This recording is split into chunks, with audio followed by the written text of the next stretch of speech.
자, 여러분들 중 대다수가 up이라는 단어를 we라는 우리말과 1:1 대응하여 알고 계실 것입니다. 이게 틀린 말은 아닌데요. 이렇게만 생각해서는 바로 이해하기 어려운 표현들이 영어에 참 많습니다. 그래서 여기서는 we라는 그림 자체가 정확히 무엇을 나타낼 수 있는지 다시 한번 풀어보도록 하겠습니다.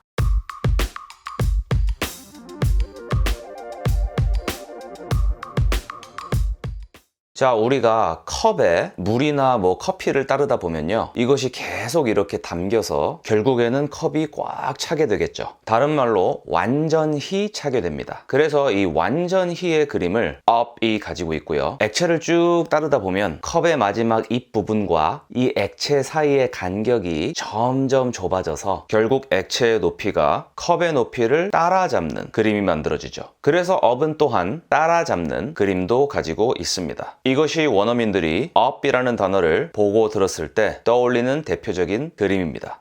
제가 예전에 미국에서 자취를 할 때 제 룸메이트가 요리를 정말 잘했습니다. 저는 사실 어렸을 때부터 먹는 거를 참 잘했는데요. 그러니까 저희는 환상의 룸메이트였죠. 이 녀석은 요리를 잘했고 또 좋아했고, 저는 먹는 거를 잘했고 또 매우 좋아했습니다. 그래서 항상 얘가 요리를 하면 저와 함께 먹고요, 또 다른 친구들과 먹다가 음식이 남아도 제가 먹곤 했습니다. 참고로 음식이 남은 것, 이거를 영어로 leftover 이라고 많이 하는데요, 아침에 제가 일어나서 운동을 딱 하고 들어오면 이 녀석이 자주 저한테 There are some leftovers in the fridge, 냉장고 안에 남은 음식들이 좀 있어, 이렇게 말하곤 했습니다. 아마 놔두면 상하니까 저보고 끼니도 때울 겸 좀 처리를 해달라는 그런 말이었겠죠. 한 번은 파인애플 케이크 있었는데 먹다 남은 것 치고는 양이 상당히 많았습니다. 그래서 제가 이렇게 물어봤죠. Should I leave some for you? 너 먹을 거 남겨야 되니? 그러자 이 녀석이 저를 보면서 이렇게 말하더군요. Eat it up, eat it up. 자, 지금 여기에서 up이 들어간 이유는 무엇일까요? 아까 제가 컵에 액체를 따르는 그런 예시를 들어드렸죠. 그러면서 완전히라는 그림을 up이 갖는다고 했었죠. 그냥 eat it 이렇게 얘기를 하면 그걸 먹어라 라는 뜻까지만 표현한다면 eat it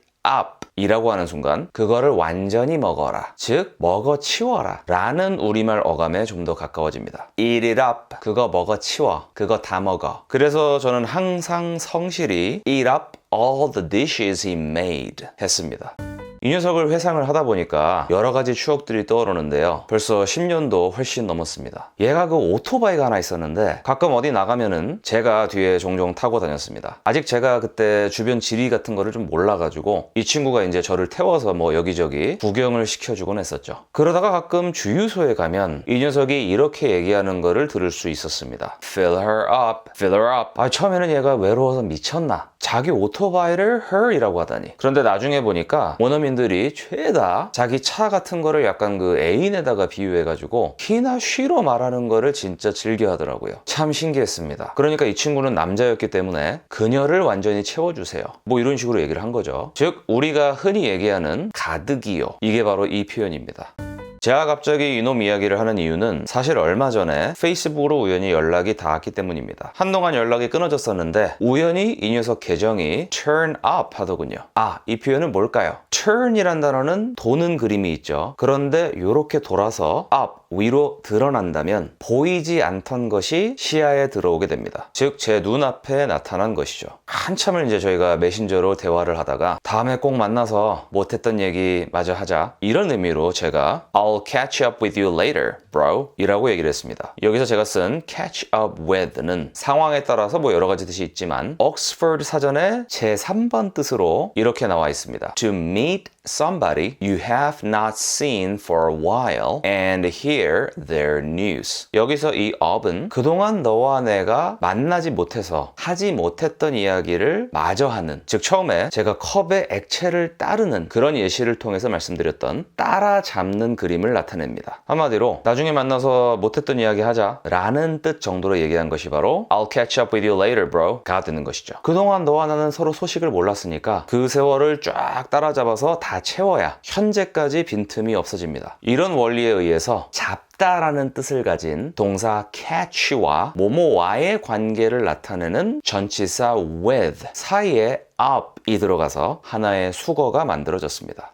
조금 전에 말씀드린 이 따라잡는 그림을 이용해서 만들어진 표현에는 follow up on 이라는 것이 있습니다. 주로 비즈니스에서 이메일 등을 쓸 때 I am following up on my previous email 이렇게 말을 시작하는 경우가 진짜 많습니다. 이 follow up on 이라는 표현을 영한사전에서 찾아보면 후속 조치를 취하다 뭐 이렇게 되어 있습니다. 외람된 말씀이오나 무슨 뭐 군대나 의료계에서 쓰는 말 같지 않습니까? 그만큼 우리말 번역이 힘든 표현이라는 것을 알 수가 있죠. follow up on은 on 이하에 나오는 것을 따라가서 붙는 그림을 나타냅니다. up이라는 단어의 그림을 좀 더 확장을 해보면 가까워지면 그것은 더 크게 보입니다. 누가 저 멀리서 여러분을 쫓아오면은 그 사람이 점점 더 크게 보이겠죠. 자, 이런 연유로 다가오다, 다가가다, 쫓아가다, 따라오다 등등의 표현에 up이 정말 자주 쓰이는 것을 보실 수 있습니다. come up, 다가오다, catch up, 따라잡다, follow up, 따라가다, 추적하다. 이 중에 이제 마지막 follow up 뒤에다가 on 이것만 붙인 게 바로 follow up on인데요. 한마디로 표현을 하자면 방금 한 거에 뭐뭐를 덧붙이다 정도가 됩니다. I am following up on my previous email. 비즈니스 이메일에서 이렇게 문장을 시작하는 이유는 하나의 사안을 두고 워낙 이메일이 여러 개가 왔다 갔다 하죠. 그래서 한 번에 모든 내용을 전달하는 경우는 거의 없습니다. 즉, 지금 쓰는 이 이메일은 지난번 드렸던 이메일에 덧붙여 추가로 말씀드리려 하는 내용이 들어있다는 것을 표현하기 위해 이 말을 즐겨 쓰는 것입니다. 그래서 비즈니스 이메일 쓰기 책 같은 거를 보면은 항상 follow up on 이라는 표현이 빠지지 않고 나옵니다. 참 유용한데 지금까지 모르셨거나 아셨더라도 대체 왜 저런 말이 저런 상황에서 쓰일까 하셨던 분들에게 큰 도움이 되기를 바랍니다.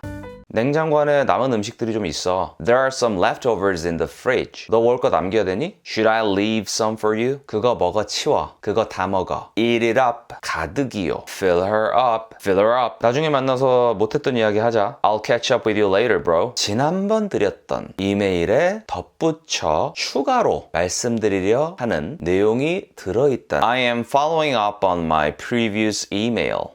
안녕하세요 여러분. 오늘은 지후쌤이 제가 이런 6가지의 문장을 읽어달라고 했었는데요. 첫 번째 문장부터 읽어드릴게요. There are some leftovers in the fridge. There are some leftovers in the fridge. 두 번째 문장은요. Should I leave some for you? Should I leave some for you? 그리고 세 번째 문장은 Eat it up. Eat it up. Eat it up. 네 번째 문장은요. Fill her up. Fill her up. Fill her up. 다섯 번째 문장은요. I'll catch up with you later. I'll catch up with you later. 그리고 마지막 문장은요. I'm following up on my previous email. I'm following up on my previous email. 원어민 발음을 듣는 게 도움이 되셨기를 바랍니다. 또 뵙겠습니다. 바이바이. 자, 어떤가요? 제가 이 up을 정리하기 위해서 사실 며칠 동안 stay up 하고 있는 경우가 많았었는데 마침내 이렇게 finish up 하게 되어서 기쁩니다. 물론 이 한 번의 설명으로 up이 들어간 모든 표현들을 다 이해할 수는 없겠죠. 그러나 여러분께서 영어 표현들을 pick up 하시는 과정에서 제가 드린 이 설명이 도움이 된다면 언제나 새로운 아이디어를 come up